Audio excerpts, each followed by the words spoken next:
welcome in our next guest is an advocate for motherhood. Yay! So you know she has to be a friend of mine.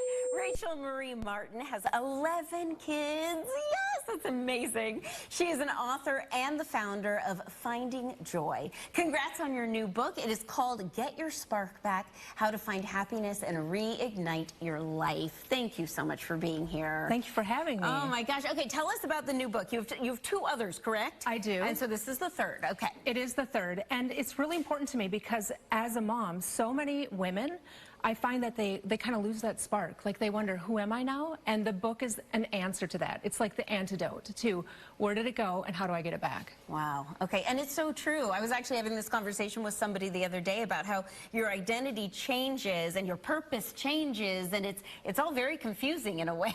Right.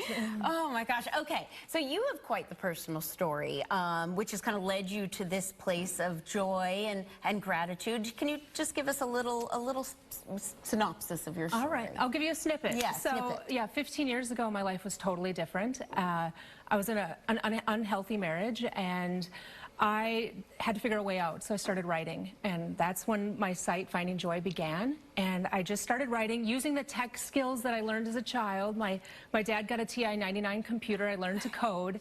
And through writing, I found this unbelievable community, and I found that moms, particular, they needed that little spark of hope. They needed to know that they're not alone.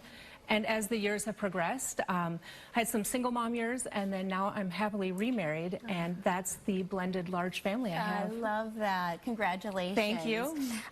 May is Mental Health Month, Mental Health Awareness Month, and as a mom advocate, you know, that's very important. And you talk a lot about taking that me time, taking care of yourself, and little ways that people can do it. And I'd love to talk a little bit about that. The first one you say is establishing boundaries. Explain that.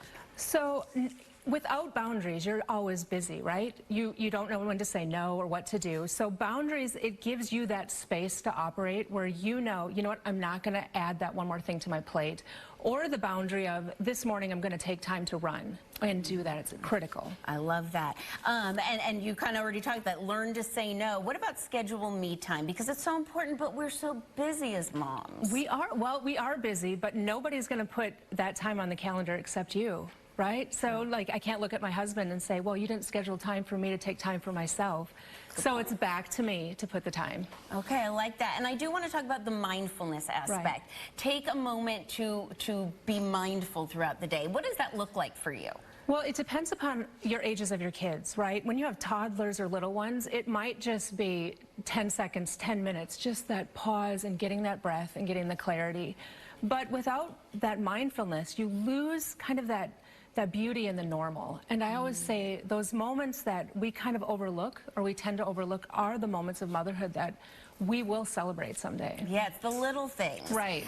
There was something I wrote down on your website. No more waiting for things to get better, no lamenting the time lost, but rather finding joy in every day, even when the everyday doesn't look perfect.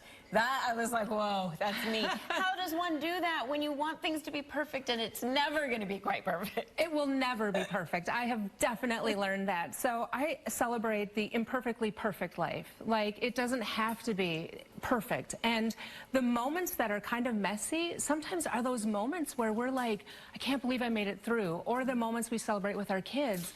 And so that goes back to the mindfulness of just taking a moment, pausing, and just looking for something to be grateful for. Oh, I really like that a lot. Last question. If someone out there is a mom and kids right now are going, mommy, mommy, mommy, and they're going a little crazy, what can they do in that moment? What should they tell themselves?